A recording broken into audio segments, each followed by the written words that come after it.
Slacker awakens in Purgatory. Imagine this. Heavenly angels guard the gates of Purgatory against damned souls destined for the lake of fire. When Slack resurrected himself after a night of hanging out with his dog Doobie and his evil twin brother Hack, he instinctively knew, once again, he'd been duped into engaging in reckless behaviors. The empty shot glasses and smashed bottles of tequila strewn around his feet were a dead giveaway. Slack wanted to ask WTF was he doing there the wingman, but he wasn't that stupid. Even Slack was smart enough to realize this wasn't the place or time for using profanity. So he settled for inquiring as to where Doobie and Hack were. The angelic guard at the gate said, "Don't worry about Doobie and Hack. They're being dealt with elsewhere. This situation is all about you." Because Slack was showing early signs of being an unmotivated, perennial procrastinator, his parents were wise enough to enroll him in Catholic school for strict discipline and guidance. Without this level of intervention, they knew Slack was destined for a life of mediocrity at best, or worse, a troublesome carbon copy of his wayward twin brother Hack. So, that's the story. Slack spent much of his formative years in parochial school of the Catholic persuasion. As the memories slowly flooded his senses, he was no longer clueless when he saw a cool-looking winged guy hovering above a mass of desperate souls, hopelessly begging for heaven's leniency. Although Slack was grateful to be inside Purgatory's gate, he couldn't help but be disappointed that he didn't make it up the ladder to the Pearly Gates, where the cool people were chilling, with the ability to read Slack's simple, rarely challenged mind. The angelic wing being recommended Slack to Google Purgatory for answers. So he did, and this is precisely what he found. Google said, enrollment. In Catholic theology, Purgatory is a state of final purification of the soul after death before entering heaven. It's a temporary state where souls are cleansed of venial sins and any remaining attachments to the world. This purification is necessary because, according to Catholic belief, only those who are completely pure can enter God's presence in heaven. But wait, there's more. Purgatory's primary purpose is to cleanse the soul of any remaining imperfections and make it worthy to enter the joy of heaven. Souls in Purgatory are those who have died in God's grace and friendship, but have not yet fully purified their sins. A purification process is not viewed as a punishment, like hell, but rather as an unnecessary step in the journey to achieve complete holiness. It's often described as a refining fire that removes any remaining imperfection. There is no definitive time frame for how long a soul remains in Purgatory. The length of time depends on the individual's needs for purification. Theologians emphasize that Purgatory is a state of being rather than a physical location. It's a time of spiritual growth and transformation. Catholics believe that prayers and sacrifices for the dead, including masses, can help shorten the time souls spend in Purgatory. Well, I'll be damned, Slack thought aloud. I should have paid more attention in Mass instead of napping in the back pews. Be careful what you say and how you say it. We don't want to extend your stay any longer than necessary. The angelic being said lovingly. He suggested that Slack take some time to reflect on his life and how he'd lived it to speed up the soul purification process. Slack said he'd get right to it, right after lunch. By the way, do Goody Goodies have KFC or Popeyes here? No, Slack's wingman said kindly. We prefer Chick-fil-A. They are smart enough to remain closed on Sundays.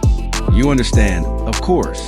Slack started his journey down memory lane after munching on a chicken sandwich and some purified spring water from a crystal clear stream, because there's no tequila in Purgatory.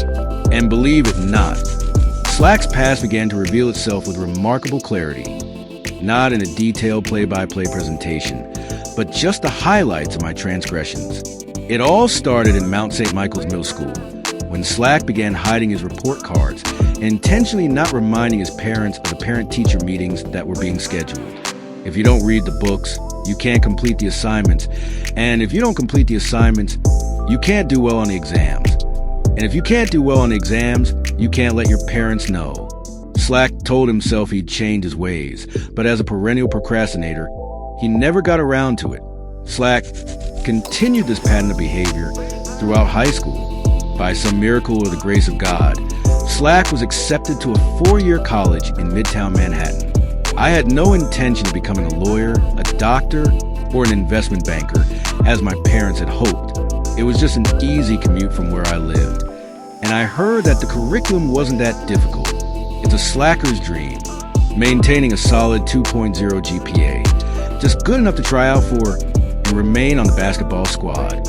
Unfortunately, old habits die hard, as I was eventually cut from the team for consistently showing up late to practice and slacking off when I was there.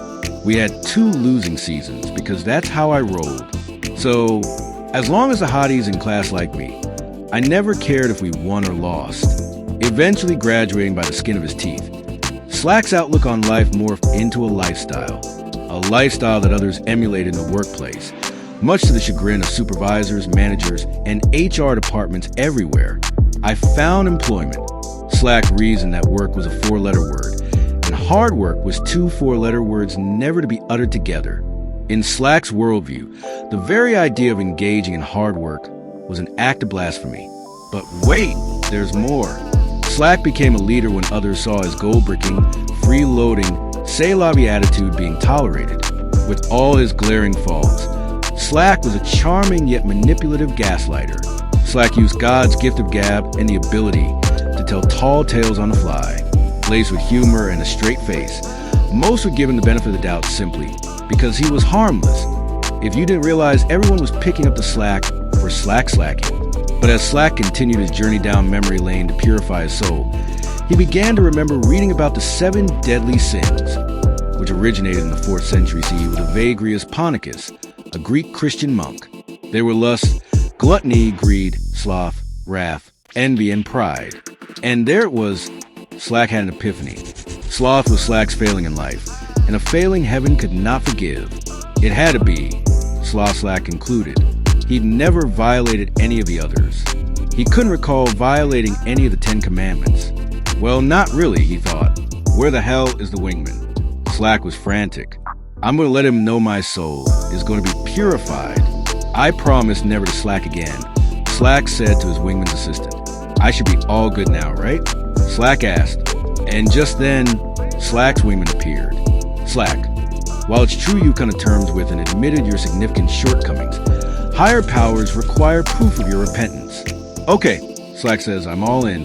What's the next step? The head wingman told Slack he must return to Earth, get a job, and work hard for 10 years before he could be reevaluated for entry into the Pearly Gates. Well, I'll be damned, Slack said.